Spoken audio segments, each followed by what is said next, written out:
한 가지 질문을 드려보겠습니다. 만약에 오늘 예수님께서 다시 오셔서 하나님 나라가 이 땅에 완성된다면 여러분 각자, 나 자신은 하나님 나라에 들어갈 수 있을 것 같으십니까? 예, 아멘 하신 분도 있고, 마음속으로 하셨든지 아니면 생각 좀 해봐야겠다 하신 분도 있을지 모르겠습니다. 혹시 들어갈 수 없다고 생각하셨다면 왜 들어갈 수 없다고, 내일이면 모르겠지만 아직 오늘은 조금 아니다, 혹시 왜 그렇게 생각하셨습니까? 또 만약 들어갈 수 있죠 라고 생각하셨다면 어떤 이유로 들어갈 수 있다고 생각하셨습니까? 오늘 본문에서 니고데모라는 사람이 밤중에 예수님을 찾아옵니다. 그는 유대 사회의 지도층 산헤드린 공회에 속한 인물이었습니다. 또한 그는 바리새인으로서 유대인들 중에서도 누구보다도 하나님의 율법을 열심히 연구하고 그 율법대로 살려고 노력해온 사람이었습니다. 경건한 선생님으로서 백성들에게 하나님의 법도를 가르치는 사람이었습니다. 더구나 그는 당시 유대인들 중에서도 특별히 상당히 열린 마음의 소유자이기까지 했습니다. 당시 유대인 성경학자들의 주류의 눈으로 볼 때 아무것도 아닌 것처럼 보였던 예수님을 니고데모는 인정하면서 다가옵니다. 당신은 하나님으로부터 오신 선생님인 것을 우리가 압니다. 이런 사람이야말로 하나님 나라의 가장 첫 번째로 들어갈 사람 아니겠습니까? 부족한 것이 무엇이 있겠습니까? 그런데 예수님께서 그에게 말씀하십니다. 거듭나야 하나님 나라에 들어갈 수 있다. 거듭나야 한다는 것이 대체 무엇입니까? 거듭나야 한다, 다시 태어나야 한다, 이런 말은 인생 밑바닥에서 허우적대는 사람들이 볼 때에 야, 너 언제 정신 차릴래? 언제 사람 될래? 이런 말을 들을 것 같은 그러한 밑바닥에 떨어져서 허우적대는 그런 사람한테나 어울리는 말 아니겠습니까? 다시 태어나야 한다는 말씀에 니고데모는 어리둥절해하면서 묻습니다.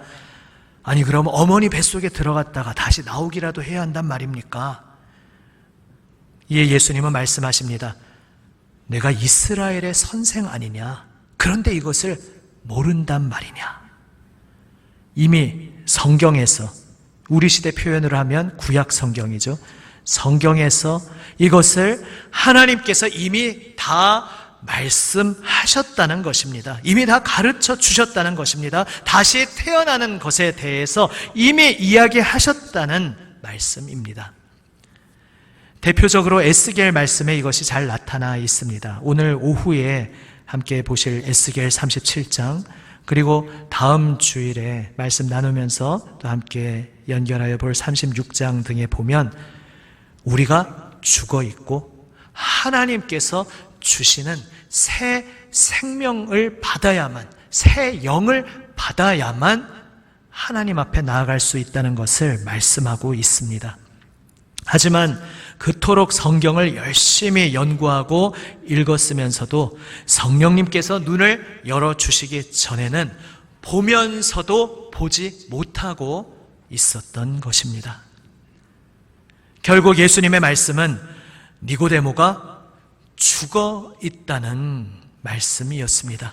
죽어 있기 때문에 새로운 생명을 받아야 한다는 말씀입니다. 새롭게 태어나야 한다. 새롭게 생명을 받아야만 한다 말씀하십니다. 그런데 태어난다는 것에는 우리가 지금 1차적으로 태어나서 생명을 누리고 있는 이 경우에도 마찬가지지만 태어나는 존재가 태어나기 위해서 스스로 할 수 있는 일이 없습니다. 그것은 밖으로부터 주어지는 것입니다. 하늘로부터 주어지는 선물입니다. 그래서 지금 본문에 거듭난다는 말이 사실 또 다른 뜻을 동시에 가지고 있는데 그것은 위로부터 태어난다라는 뜻입니다. 의미심장한 말이 아닐 수 없습니다. 거듭나야 한다. 위로부터 태어나야 한다. 이 말씀은 니고데모에게 완전히 지금까지 알지 못했던 새로운 세계를 보여주는 말씀이었습니다. 그는 지금까지 하나님의 율법을 나름대로 철저히 지켜왔다 생각했습니다. 그래서 자신은 당연히 하나님 나라에 이미 속해 있고 하나님 나라가 장차 이 땅에 임하실 때에 거기에 당연히 들어갈 수 있는 1순위 대상자라고 스스로 여겼습니다. 하지만 하나님의 나라는 나 자신의 힘으로 내가 스스로 무엇을 이루어서 들어가는 그러한 나라가 아니라고, 밖으로부터 주어지는 새 생명을 받아야만 들어갈 수 있는 나라라고 예수님께서는 지금 말씀하신 것입니다. 오늘 이 시대에도 니고데모와 같은 생각을 가지고 신앙생활을 하는 경우가 있을 수 있습니다. 비록 우리는 니고데모와 달리 예수님이 나의 구세주십니다, 이렇게 고백을 하고 있지만, 그러나 진정 그것이 무엇을 의미하는지 알지 못하고 교회 생활을 하고 있을 수 있습니다. 내가 하나님 나라에 들어갈 수 있는 것은 그 근거로, 내가 그래도 지금까지 교회 다닌 게 몇 년인데 그래도 계속 꼬박꼬박 교회 예배 출석하면서 나름대로 크게 나쁜 짓 하지 않고, 내가 완벽하지는 않지만 선하게 살려고 노력했고 이런저런 봉사도 했기 때문에 하나님 나라에 들어갈 수 있지 않을까요? 이렇게 생각하는 경우가 이 시대에도 있을 수 있습니다.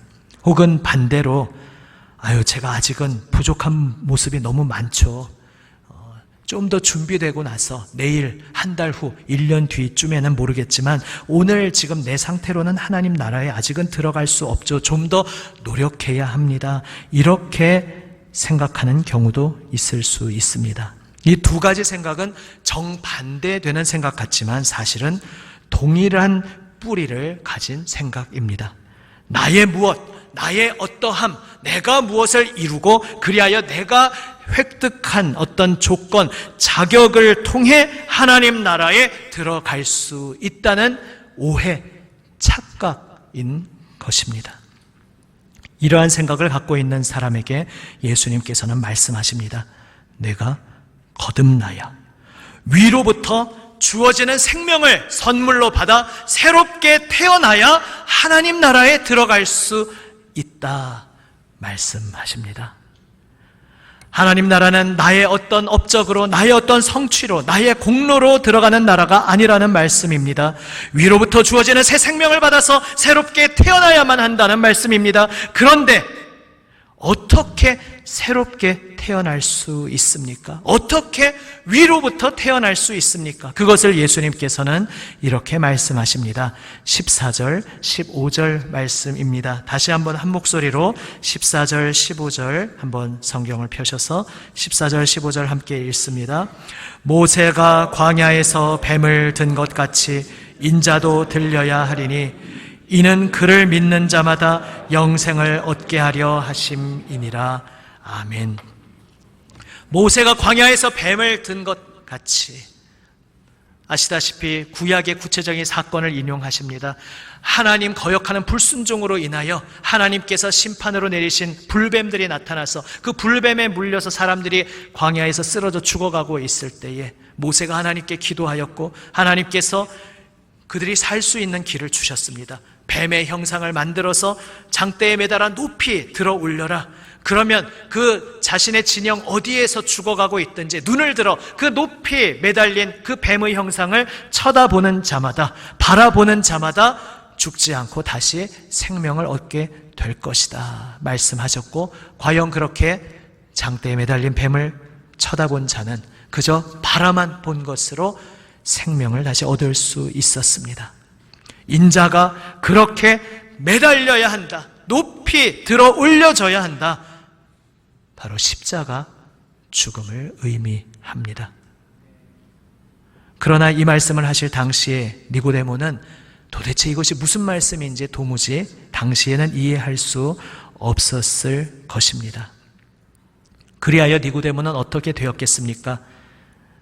그 뒤에 니고데모가 구체적으로 어떤 여정을 걸었는지는 사실 성경에 나와 있지 않습니다. 그러나 우리는 다시 성경 마지막 부분, 예수님께서 십자가에 달려 돌아가신 후 장례를 치르게 될 때에 아리마대 요셉이라는 사람과 함께 니고데모가 나타나서 예수님의 장례를 치르는 것을 보게 됩니다. 당시 모든 유대인들로부터 공격받고 공공의 적으로 낙인 찍혀서 사형 집행당하여 돌아가신 그 분의 장례를 앞장서서 치른다는 것은 자신의 앞으로의 미래와 사회적 생명을 포기하지 않고서는 할 수 없는 일이었습니다. 다시 말해 이미 그 시점에서 니고데모는 예수님을 온전히 그 마음속에 받아들이고 있었다는 것을 알 수 있습니다. 그래서 니고데모가 어떤 여정을 걷게 되었을까? 성경에는 나오지 않지만 바로 우리 모두가 걸어온 여정을 연결하여 유추하여 한번 이렇게 묵상해 보게 됩니다. 니고데모가 돌아와서 그의 마음속에 계속해서 주님의 음성이 사라지지 않고 그를 괴롭혔을 것입니다. 내가 당연히 하나님 나라에 속한 자라고 생각했는데 내가 죽어 있다니, 생명을 받아야 한다니, 위로부터 주어지는 생명을 새롭게 받지 않고서는 하나님 나라에 들어갈 수 없다니, 이게 무슨 말인가 말하면서 지금까지 나는 당연히 하나님 말씀 잘 지키기 때문에 하나님 앞에서 의롭다고 생각해 왔는데 지금 하나님 나라에 이 상태로 들어갈 수 없다는 것은 하나님 앞에서 전혀 의롭지 않다는 것이고 하나님 앞에 죄인이라는 것인데, 그는 정말로 예수님의 말씀이 그러한가 다시 한번 자신의 모든 살아가는 인생의 궤적 속에서 묵상하고 생각하였을 것입니다. 그리고 거듭남의 여정을 겪게 된 모든 이들이 그러했듯이 그도 깨닫게 되었을 것입니다. 내 속에 선한 것이 하나도 없습니다. 이전에는 내가 나름대로 말씀, 규칙 지킨다고 생각했는데 그것이 나를 새롭게 하거나 내 마음속을 정결하게 변화시키는 것이 아님을 이제 제가 비로소 실감할 수 있습니다. 내가 설령 누군가에게 선한 일을 하고 누군가에게 친절한 행동으로 배려를 베풀었다 하더라도 그것은 결국 깊이 들어가 보면 나 자신을 위한 행동이고 나 자신의 자기만족을 위한 행동이고 나 자신의 자부심을 위한, 나 자신의 자긍심을 위한 행동이었지 진정으로 그를 사랑해서 한 행동이 아니었음을 내가 공격당할 때에 나의 자긍심과 내가 당연히 나는 그래도 적어도 이런 존재는 되지라고 생각하던 그것이 공격당할 때에 분노하고 흔들리는 나 자신의 모습을 보면서 그 모든 것들이 결국은 나의 자기 의의를 만족시키기 위한 행동이었음을 니고데모도 깨달았을 것입니다. 하나님 앞에서 그는 하나님을 사랑하는 마음이 자신에게 없고 하나님 앞에서 그저 나 이 정도면 괜찮은 존재죠, 나 자신을 사랑하고 나 자신을 아끼고 나 자신을 뿌듯해하는 마음만 있었을 뿐 하나님 앞에 겸손히 엎드리지 못했었다는 것을 그는 우리 모두처럼 깨달았을 것입니다. 사람들과의 관계 속에서도 그러합니다. 내가 누군가에게 무언가 좋은 행동을 한 것 같았지만 그것조차도 나 자신을 위한 행동이었고 결국은 나는 나 자신이 주인이 되어서 나 자신 위주로 사람들을 생각하고 결국은 내가 그럴 만한 가치가 있고 자격이 있는 사람에게는 잘 대해주지만 내 눈으로 볼 때에 그럴 만한 가치가 없고 그럴 만한 자격이 되지 않고 무언가 나의 분노를 야기시키고 내 성에 차지 않는 사람에게는 내가 얼마나 혹독하게 대하는 존재인지를 또한 절감했을 것입니다. 이제 추석 명절을 앞두고 있는데요, 가면 믿지 않는 수많은 친지들에게 둘러싸이게 되지 않습니까? 그런데 그러한 속에 있는 그리스도인의 모습을 어떻게 보는지 이 세상의 영화나 드라마 같은 미디어를 통해서 좀 접해 볼 수 있는 기회가 있었습니다. 거기에서는 이런 식으로 묘사하는 경우가 많습니다. 믿지 않는 친지들 속에 홀로 예수쟁이가 한 명 박혀 있는데 굉장히 가시 같은 존재인 것이죠. 옆에서 막 이거 옳은 소리만 계속 해대는데 옆에 사람들이 다 불편해 하는 겁니다. 그리고 무언가 자기는 너희와는 나는 달라라고 자기도 모르게 좀 자기 잘났다는 그러한 분위기를 자내면서 마치 유치원생들 앞에 선생님이 앉아 있는 것처럼 내가, 여기 유치원 선생님 계십니까? 그러니까 유치원 학생들을 가르치는 유치원 선생님은 당연히 그렇게 하시는 것이 맞지만 유치원 선생님도 아닌데, 다른 사람들이 유치원생도 아닌데 내가 마치 그들의 선생이 됐냐, 이 철없는 것들아, 이 아무것도 모르는 것들아 하면서 그 속에서 높아진 마음으로 홀로 그렇게 따로 떨어져 있는 그러한 그림으로 기독교인을 묘사하는 그러한 미디어를, 영상들을 많이 접하게 됩니다. 굉장히 편향되고 과장된 측면도 있지만 그런 모습이 전혀 없느냐 하면 또 그렇게 단정지어 말할 수 없는 것이 안타까운 현실입니다. 왜 그러한 일이 일어납니까? 거듭났다고 내가 고백하면서도, 내가 예수님을 만났다고 말하면서도 갈라디아서 사도 바울의 이야기처럼 성령으로 시작하여 육체로 마치겠느냐? 분명히 성령으로 시작하였고 분명히 거듭남의 경험 속에 겸손히 십자가 앞에 엎드렸는데 어느새 다시 니고데모가 예수님 만나기 전에 자신이 착각하고 있던 그 자리로 돌아가서 하나님 앞에 겸손히 엎드리는 것이 아니라 하나님 앞에서 내가 이 정도면 잘하고 있죠, 자기 만족에 도취하고, 그래서 사람들 앞에서도 내가 그들과는 무언가 달리 조금은 우월한 존재인 양 착각하는 그런 마음으로 살아가니까 주변 사람들을 불편하게 만드는 것입니다. 주변 사람들이 당신은 그래 잘났어, 당신이 막 도둑질하고 막 폭행을 저지른 그러한 파렴치한 존재는 아닐지 모르지만 나는 별로 당신하고 친구가 되고 싶지는 않아, 너 잘났다고 그렇게 홀로 빛을 내고 있는 당신은 별로 내가 가까이 하고 싶지 않은 사람이야, 이렇게 사람들에게 기독교인이 비추어진다면 그것은 우리가 거듭남의 그 자리, 그 은혜의 자리에 뿌리를 내리게 있는 것이 아니라 분명히 성령으로 시작했는데 어느새 나도 모르게 하나님의 은혜 받은 자임을 망각하고 하나님의 은혜로 인하여 아무 자격 없는 내가 오직 하나님의 생명으로 살아간다는 그것을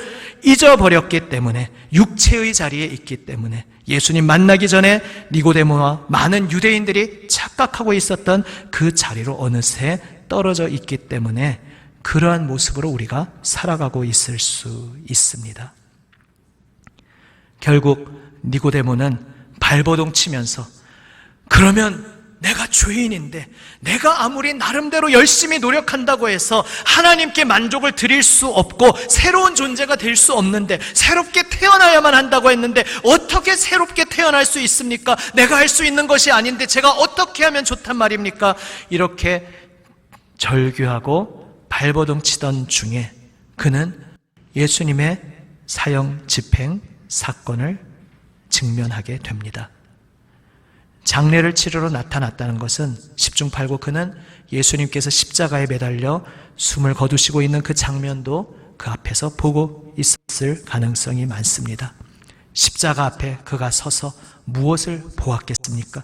이 당시에는 이해할 수 없었던 그 말씀, 인자가, 예수님이 높이 매달려야 한다, 인자가 높이 매달림으로써 그를 믿는 자가 다 영생을 얻게 하기 위해 하나님이 이 세상을 사랑하셔서 사랑하는 외아들 독생자를 내어주시기까지 사랑하셔서 그를 매달리는 그 자리, 죽음의 자리에까지 내어주심으로 말미암아 그를 믿는 자마다 영생을 얻게 하려 하심이라. 바로 예수님의 이 말씀을 비로소 그는 깨닫게 되었을 것입니다. 나의 힘으로 어찌할 수 없는데 죄 없으신 하나님의 아들, 지금 이 십자가에 매달려 계신 이 분이 나를 위해 생명을 내어주셨고 나를 위해 죽으심으로 말미암아 그분의 죽음으로 내가 생명을 받았고 그분이 죄값을 치르고 피 흘리심으로 그분의 죄가 아닌 나의 죄값을 그분의 몸으로 피 흘리며 치러주셔서 나의 죄값이 모두 치러졌고 용서되었고 내가 하나님의 영원하신 품에 안길 수 있게 되었다는 것, 나는 아무것도 한 것이 없는데 오직 예수님께서 그분의 생명을 내어주심으로 그분이 모든 것을 이루어 주셔서 그분이 나를 위해 이루어 주신 그 은혜의 역사로 내가 이제 새롭게 태어나게 되었음을 그저 그것을 감사의 선물로 받고 믿기만 하면, 그분을 바라보기만 하면, 그분을 나의 구세주로 내 마음속에 모셔드리기만 하면 나를 새롭게 태어나게 하시는 그분의 생명의 손길을 경험하게 된다는 것을 그날 니고데모는 알게 되었을 것입니다. 주님의 놀라우신 사랑받는 여러분, 새롭게 태어나야만, 거듭나야만 하나님 나라에 들어갈 수 있습니다. 교회 생활을 수십 년을 혹시 하시고 심지어 많은 직분을 받으셨다 할지라도 혹시 그 거듭남을 경험하지 못한 분도 분명히 있으실 수 있습니다. 이상한 것이 아니라 우리 육신이 그러한 경험을 할 수 있습니다. 그렇다면 오늘 이 말씀을 들었으니 이제 예수님의 음성에 귀 기울이시기를 바랍니다. 하나님 나라의 새로운 생명은 내가 무엇을 이루어 얻어내는 것이 아니라 나를 위해 생명 내어주신 그 예수님의 은혜를 그저 선물로 감사히 받는 것입니다.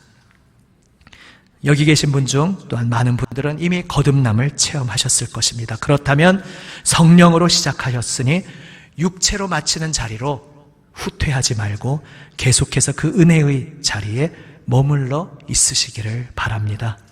그 은혜를 잊고서 내가 무언가 이룬 양 착각하면서 다른 사람을 판단하고 다른 사람을 내 마음에서 용서하지 못하는 것이 아니라 나에게 용서의 권한 자체가 없는데, 용서하는 것은 하나님의 권한인데 어떠한 파렴치한 죄인일지라도 그 죄인의 죄값을 대신 치러주시기 위해 나의 주님 예수님께서 십자가에 매달리셨는데 모든 것은 하나님께 달려있고 나는 그저 그 용서받은 자로 겸손히 주님께 나의 생명을 드릴 뿐입니다 고백하며 주님 앞에 엎드리는 우리 모두가 되기를 원합니다. 우리가 생명을 선물로 거저 받은 자라면 우리가 평생을 살아가는 것도 그 선물로 거저 받은 생명의 능력으로 살아갈 수 있습니다.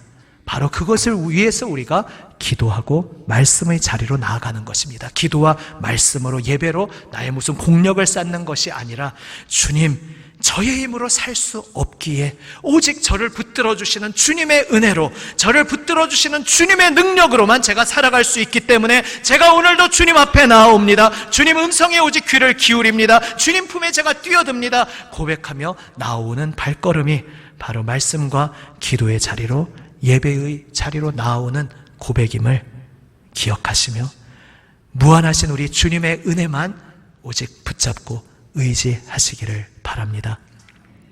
십자가 앞에서 우리는 내가 누구인지, 내가 어떻게 살아갈 수 있는지를 비로소 발견하게 됩니다.